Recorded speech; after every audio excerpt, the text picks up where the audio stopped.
अस्सलाम वालेकुम वरहमतुल्लाहि वबरकातुहू। बहुत ही इंटरेस्टिंग वीडियो है।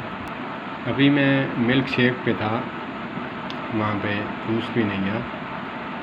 टेबल पड़ी हुई थी प्लास्टिक की, जो अपना वज़न भी मुश्किल से उठा सकती है। तो कस्टमर बैठा उस पे दोनों टांगें रख कर पैर हिला रहा है, गुनगुना रहा था शायद। तो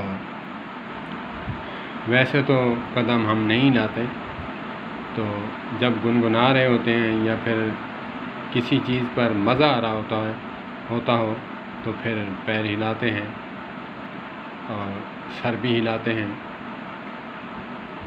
तो बैठा हुआ मैंने कहा अब यार इसे क्या कहूँ। जूस वाले ने वहाँ मेरा जूस भी रखा। मैंने बर्फ़ अलहदा मंगवाई हुई थी, मैं अपने हिसाब से बर्फ़ डालता हूँ। तो मैंने कहा इसको मैं रोकता नहीं हूँ, मैं मंतिक इस्तेमाल करता हूँ, ये ख़ुद ब खुद साइड पे करेगा।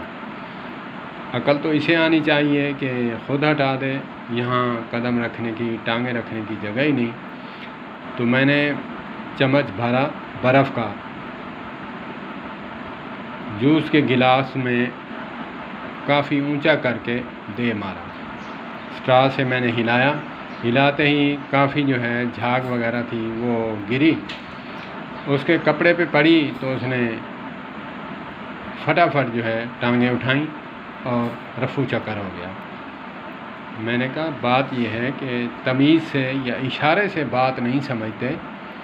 इंसान को समझना चाहिए कि अकल नाम